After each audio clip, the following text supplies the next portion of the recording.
tiba-tiba jadi buta. Luar biasa kan? Kalau dia mau balas aku seperti konsep yang aku lakukan, udah game over, nggak usah berapa ronde, betul? Langsung dengan satu senarai bagi aku mati, tapi tidak. Dia malah kemudian mengutus seorang Kristen yang bernama Ananias untuk datang ke tempat tumpanganku, dan Ananias itu berkata, "My brother Saul, saudaraku. Ini orang yang aku mau tangkap nih. Ya aku mau orang bawa supaya dia dirajam batu seperti Stefanus dulu. Ini orang malah datang mengatakan, Shalom Aleichem, Assalamualaikum. Damai sejahtera Allah menyertai engkau, Saul. Engkau saudaraku, bukan musuh." Lalu Ananias yang menumpangkan tangan kepada Saul yang sudah 3 hari puasa, doa, matanya buta, sedang menimbang-nimbang semua yang terjadi. Ananias datang menumpangkan tangan,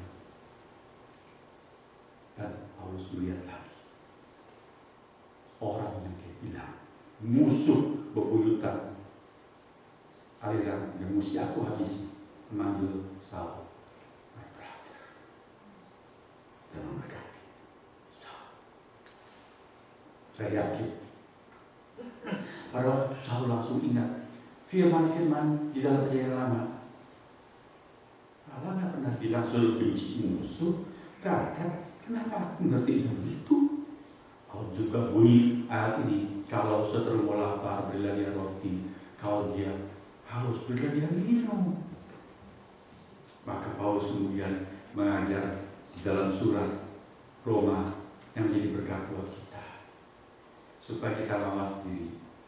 Sungguhlah kita mengikuti Yesus. Yesus ada di jalan sempit, orang-orang yang sedikit, termasuk konsep-konsep yang aneh, yaitu jangan membalas tuba dengan tuba, balaslah dengan susu, dengan kebaikan. Jangan kamu kalah karena kejahatan, tapi kalahkanlah kejahatan dengan kebaikan. Sekarang punya motif, aku nggak mau jadi loser, aku nggak mau jadi pecundang, aku mau jadi pemenang. Pemenang apa? Bukan pemenang jor-joran mencari good job, tapi bagaimana aku bisa menang terhadap kejahatan. Bukan dengan kejahatan yang lebih jahat, tetapi justru dengan kebaikan. Memang itu susah, itu tidak banyak orang yang lakukan, tapi justru karena aku di jalan sempit, aku adalah orang yang diperbaharui oleh Tuhan. Maka hatiku tidak sama seperti kebanyakan orang. Saudara, marilah kita tidak usah muluk-muluk mimpi yang jauh-jauh, mulai ke ujung bumi. Tapi ujung bumi yang terdekat, yaitu sebelah kita, pasangan kita, saudara kita, tetangga kita. Abu Nawas ditanya oleh raja, Abu Nawas, kamu tahu nggak di mana ujung bumi? Abu Nawas tahu mana ujung bumi, persis di sebelah saya, Pak Luka.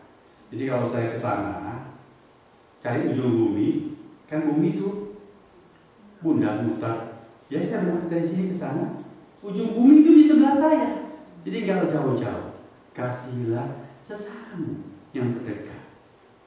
Orang sesama dalam keluarga, oke? Saudara, suami, istri, anak, orang tua. Kemudian teman-teman kerja kita, termasuk yang menjengkelkan, dan sesama anggota gereja.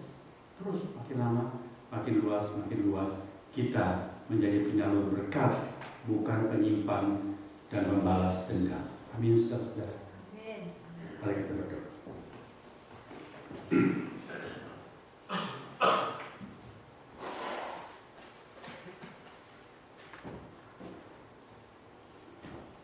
Sekali lagi terima kasih Tuhan Yesus karena Engkau baik kepada kami. Seperti Engkau baik kepada Saulus yang kemudian menjadi Paulus. Engkau tidak mau dia terjerumus di ujung sebuah jalan yang dia yakin begitu benar, begitu baik, begitu pantas dia lakukan, dia tempuh. Engkau tahu itu mencelakakan. Engkau tidak mau seorang pun binasa. Engkau tidak mau kami ikut-ikutan dengan kebanyakan orang.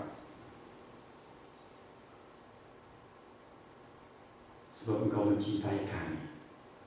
Dan Engkau sudah membuktikan cintamu dengan mati untuk kami di kayu salib, supaya kami yang harusnya mati tidak lagi perlu mati yang kekal, tapi boleh hidup yang baru, hidup seperti sifat-sifat Allah, bukan sifat Kain yang disebut anak si jahat karena meniru sifat-sifat iblis.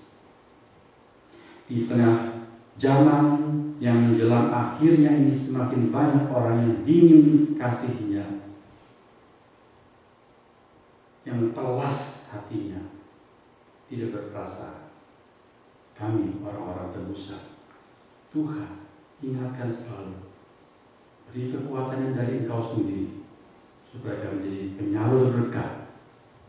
Sebab kami dipanggil bukan untuk mengutuk, menyimpan benci, atau membalas dendam, tapi kami dipanggil untuk memberkati dan menjadi berkat. Berkati setiap orang yang hadir pada sore hari ini. Berkati orang-orang yang mengaku diri Kristen dan yang mau mengikut Tuhan Yesus, supaya kami sungguh hidup menampilkan citra Kristus dalam kehidupan kami. Dalam nama Yesus Kristus kami sudah berdoa. Amin.